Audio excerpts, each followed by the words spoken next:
The Burlington police chief says his department is investigating an interaction between a man and officers who were investigating an assault. Video of that arrest is being viewed tens of thousands of times on social media. And so the department addressed it this morning to set the facts straight, they say, and give context to what people were seeing. Family of the man arrested says the situation was uncalled for and they are demanding answers. WXI's Kirsten Gutierrez joins us live from the Burlington Police Department. So, Kirsten, what happened here? Brianna and Kenny, the fight happened Friday night, and police say this all started when a woman called and said she was assaulted. Then she told police that the man responsible was heading towards a 600 block of Daly Street. Be still! Burlington police approached Bobby Harvey Friday night after they believed he fit the description of a suspect in the reported assault. Police say Harvey didn't have ID and gave them the wrong name. And while they were looking up his information, they say he walked away. Police say when the officers tried to detain Harvey, he resisted and a struggle began. After failing to cuff Harvey, the officer used a taser, and the police say the officers got a hold of Harvey again and took him to the ground.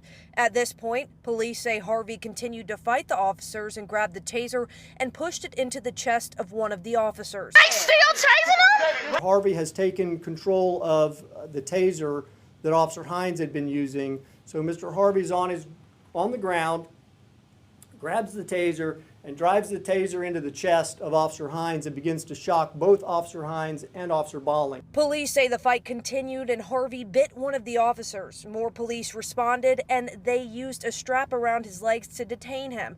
Harvey was finally arrested, still conscious, and taken to the hospital. Harvey's family doesn't believe the police treated him right and want answers. He feels like the police assaulted him. His sister feels like the police assaulted him, and there was this encounter that is troubling. When you first look at that video, and no matter how many times you look at the video, right? I mean, let's understand this.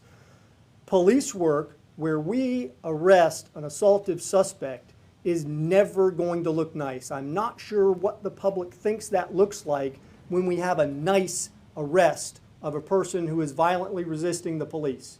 After the video was posted, the Burlington police chief wanted to address the actions of his officers. Do I have rogue police officers behaving in a way that is so egregious that I have to immediately take them out of service? And my answer to myself for that question is no. The appearance of the video is shocking and troubling, and people should be concerned when they see that. But they should also take the time to go find the facts. After all of that, police say Harvey was not the man officers were looking for in the first place. They're still looking for that suspect. Stand by.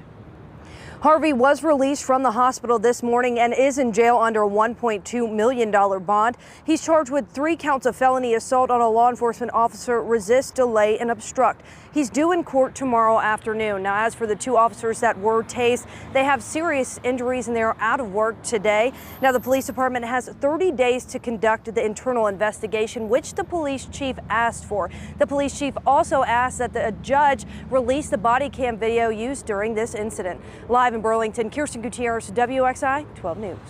Kirsten, thank you. Burlington's police chief, Jeffrey Smythe, also invited several local advocacy groups to speak at the press conference this morning, including the NAACP. The president of the Alamance County branch says they're interested in discovering the facts of this case, and they're committed to getting a transparent investigation.